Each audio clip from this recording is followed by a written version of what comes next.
Former Labour Party presidential candidate Peter Obi has warned that Nigeria has been looted into poverty as he formally defects to the African Democratic Congress, also known as the ADC. Speaking in Enugu State, Obi said his move is part of a broader effort to unite opposition forces ahead of the 2027 general elections. He blames Nigeria's crisis on poor leadership, saying the country is not poor but severely betrayed, with a system that rewards mediocrity and fuels division along ethnic and religious lines. Obi described the nation as being in deep distress, citing over 130 million Nigerians in multidimensional poverty and more than 80 million unemployed youths. Take a listen.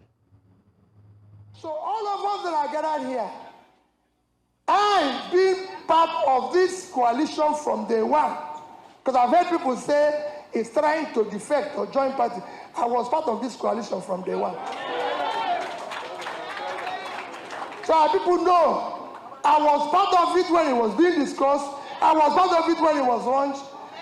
I am saying that we are now calling, I thank all my leaders that are gathered here. You must have leaders if you must be seen as a leader tomorrow. I have leaders here.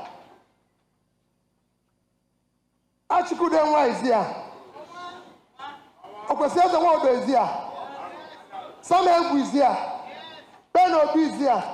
All these people are mentioning today, as you know, Abadibe is here. I know why I'm saying.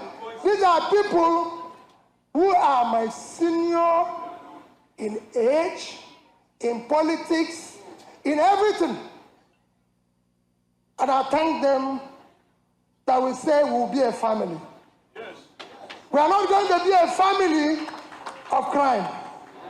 We are not going to be a family to deprive other people. We are going to be a family of change. A family that will create new Nigeria.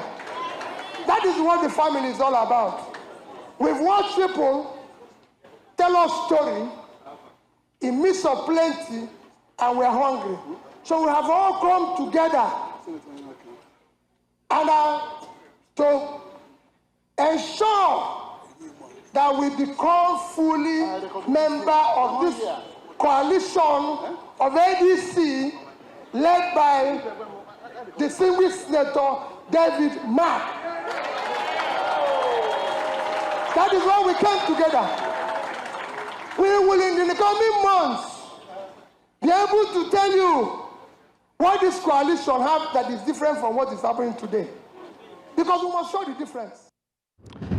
Kennedy Ahanotu is the national youth leader of the Labour Party. He joins virtually from Abuja's guest this evening. Thank you for your time. Kennedy, it's great to have you. Thank you so much for having me this evening. And let me use this opportunity to say a very good Happy New Year to Nigerians. All right. Happy New Year to you too, and of course, wishing you the best of this year. Yes. So let's get into the crux of the conversation right now. The Labour Party. Peter Obi has officially defected. He has left your party, moved to the ADC. Some consider this a major blow or bloody nose to the Labour Party. I mean, you are an official within the Labour Party. His exit from your party, how are you receiving it? What impact do you foresee? Well, as you can see, based on Nigerian Constitution, the Electoral Act, and of course, the Labour Party Constitution, political party membership is a free entry and free exit. A membership of every political party is open to Nigerians, who must believe in the ideology, in the programs, and in the constitution of a certain political party, in the case, Labour Party. For me, I am still a member of Labour Party, and since 2016, when I joined Labour Party, I've seen many people come, and I've seen many people go. But for me, as a young man who is learning the ladder, all these points to individualism, individual politicians, their own philosophy, what they believe in, and the problem that generally Africa is having, which is the problem of elite mentality. Elite mentality in this case refers that if I am not in control, that organization is not functional. And that is what Nigerian politicians always do. When they attempt to be in control and they cannot control the system, they would rather spoil it and jump into another one. And for me, as a young man, political parties are not the problem we have in Nigeria.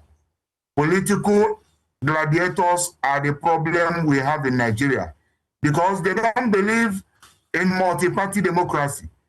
They believe in the party that gives them exactly what they want. So Mr. Peter Obi defecting from Labour Party to whatever political party has no business to do with me as a young man, and even as a party, as the national leader of Labour Party. I think he has come, he has done his part in Labour Party, and he has moved on. I can only but wish him all the best in his future endeavors.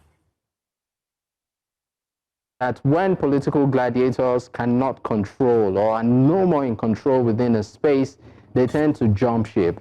Are you putting this in lieu of Mr. Peter Obi's exit? Are you saying that when Mr. Peter Obi lost a grip of control in the Labour Party, he decided to turn cold? Is that what you're saying, sir? Of course, as you can see, since after the litigations, after the 2023 presidential election, specifically since 2024, you can see the battle to be in control of the party.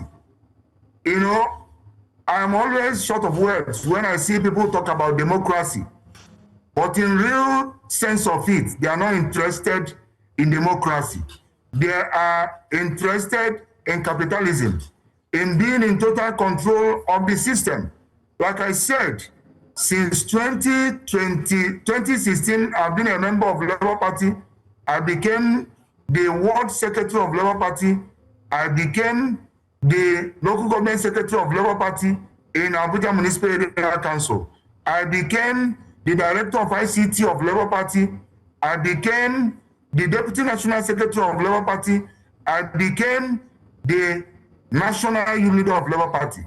This have just taken about 10 years to happen. But we have political gladiators who comes into a political party within 1 year.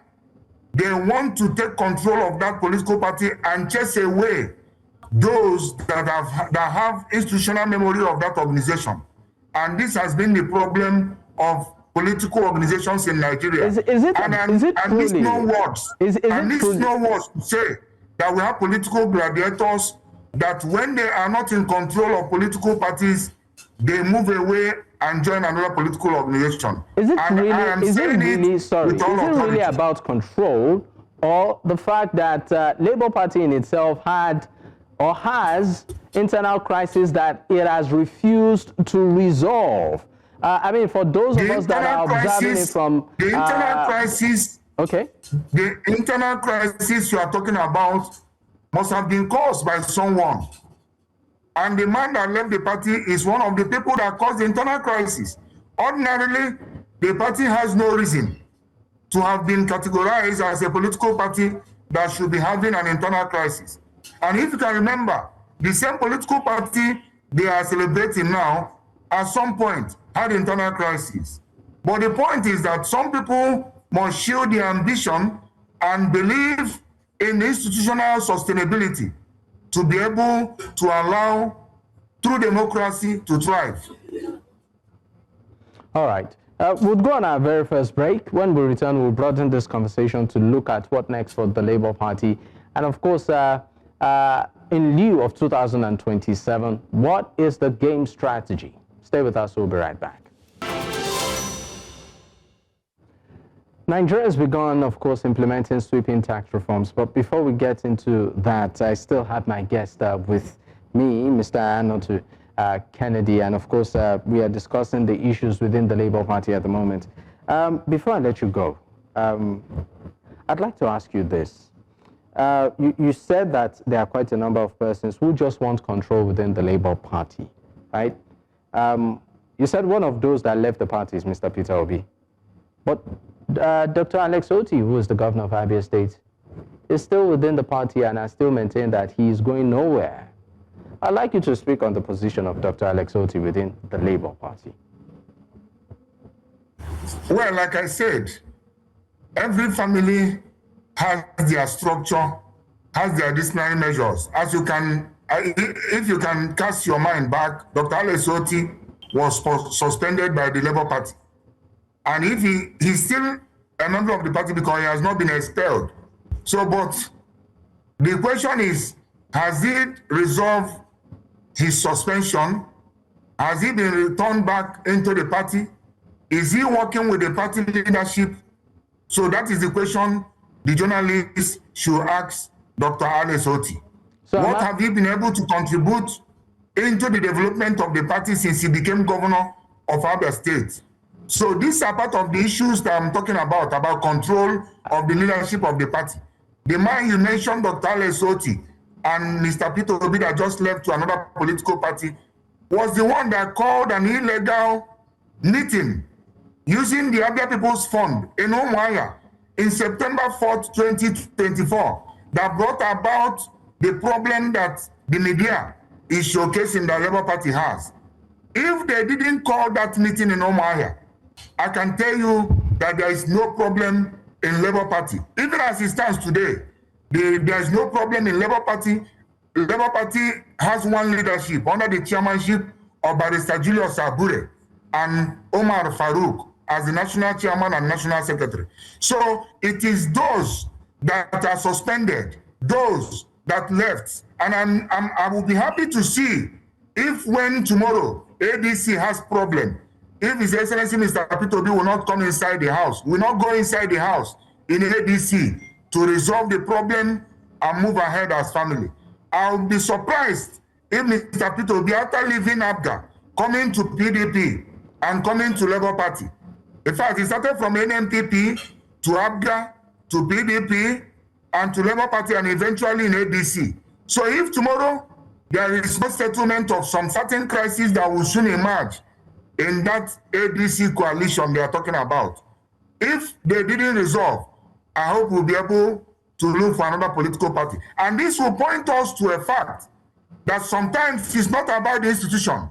It may actually be about the individuals involved. All right. And I'm going to put this to you. What do you think? I mean, while Mr. Peter Obi was a member of the party, you did say that he was part of those that contributed to the crisis within the party. These are your words. What do you think you could have done differently while he was a member? Till today, I will not dispute the fact, because I'm still a young man, I will not dispute the fact that Mr. Peter Obi joining the Labour Party in 2023 added a good flavor to the soup that is already being cooked by some of us in the NWC and the neck of the party, heavily led by Barrister Julius Abure and Omar Farouk. However, what he could have done differently, instead of leaving the party, is to stand and look inwards. And I heard during his defection where he was saying his leaders, we have Nigerian airlines who don't believe in the leadership of Nigerian youth. If you are younger than them, they will never believe in your leadership. He is proud to call David Mark, who was a two-time Senate president, who was all former that and former this in Nigeria, without tangible proof of the changes we are expecting today in leadership. They were all seated there on the high table as former this and former that, who there is no tangible proof of what they did to make Nigeria better when they were in their various positions. I'm happy that he's calling them their leaders, but he never called some of us that believe that things can be done better in Nigeria. He never acknowledged us as his leaders. He never acknowledged Barrister Julius Abure as his leader. Because if he did acknowledge that there are leaders in Labour Party, he would have stood with the party, he would have looked inwards and asked certain questions and solved the problem of the party. And I will be here, God giving us life, to see how he will resolve the diverse ethnic problem of Nigeria when he was not able to resolve the diverse, as they put it, the diverse problem in Labour Party. There is no member of Labour Party leadership that have been arrested by EFCC today. There is no member of Labour Party leadership that have been convicted. But already, among those that are coalescing to form a coalition, many of them are already spending their Christmas and New Year in Kuje prison. I will stop here at the moment. All right. I mean, let's also look at the leadership of Barrister Julius Abure, who you have mentioned, you know, a couple of times in your analysis. And let's look at some of the allegations that, you know, against him, particularly his leadership. Number one, extension of his tenure. Some believe that, you know, he should not be or remain the leader of the party, while he has also been accused of financial, you know, misappropriation. You know, they're even, of course, you know, the arrest in Benin and all of that. So, and you keep saying that, painting him as a man, you know, that is squeaky clean, a man of integrity, whereas the allegations here. You know, my dear brother, this is 1st of January, and I can tell you within the past 10 years that I've been full-time participation, I've engaged in full-time participation of political engagement in Nigeria. What they do is that when they use you and they don't want you again, they begin to give you allegation. Let me tell you, if Mr. Peter Obi or whoever that is claiming that Abure is corrupt or that and this, let them show you 2 or 3 members of the NWC, 5 members of NEC that they are defecting to another political party with. The party has remained the same under the leadership of Barrister Julius Abure. Of course, the tenure you mentioned, Julius Abure is even serving the first tenure. For your information, in 2021, when Barrister Julius Abure took over by March 2021 as the acting national chairman of Labour Party, he told us, and I can remember vividly, that for the first time, the Labour Party would be able to run presidential election and run national election in Nigeria. And Barrister Julius Abure, by virtue of faith, providence, and divine connection, were able to bring Peter Obi, His Excellency Mr. Peter Obi, to be the presidential candidate of Labour Party in 2023. Only that alone will show you the personality of Barrister Julius Abure. Secondly, you mentioned about allegation of corruption. I am a young man that do not believe in public perception. I believe in judgment with evidence. If today there is any court in Nigeria that have convicted Barrister Julius Abure of fraud, I will withdraw my participation and my intention and my ambition and my aspiration to be one of the leaders in Nigeria. There is no court of competent jurisdiction in Nigeria that have convicted Barrister Julius Abure till this moment, 1st January 2026. So it will be very terrible and on media for you to be saying that you are hearing. Media is not based on hearsay. There is evidences. You must come with facts. Prince Ahanotu, you should not be able to say, because we are really racing based on public perception. Prince Ahanotu, because we are racing with time, what's your response to those that think that since the exit of His Excellency Peter Obi from the Labour Party, the party might not just have that? Because you also alluded to the fact that when Peter Obi joined the party, brought in flavor, if I got your words correctly. Now he has left the party. Is that flavor still there, or did it leave with him? Do you think your party can have that kind of momentum it garnered in the last general election? Or are we just looking at another party that would fizzle out? My dear brother, before the entrance of Mr. Peter Obi into Labour Party, I am a strong believer in institutional development and sustainability. I don't worship individuals, because the only person that do not fail is God. Individuals fails. I've worked with politicians in Nigeria, and I know that the only person that do not fail is God. Politicians do fail. And let me tell you this today. Political parties are like barracks. Soldier go, soldier come. Before the entrance of Mr. Peter Obi, Labour Party was not the registered. Of course, if it was the registered, Mr. Peter Obi wouldn't have found a comfortable platform to run 2023 presidential election. So, and I can assure you that one thing God have not given men is the ability to predict what will happen tomorrow.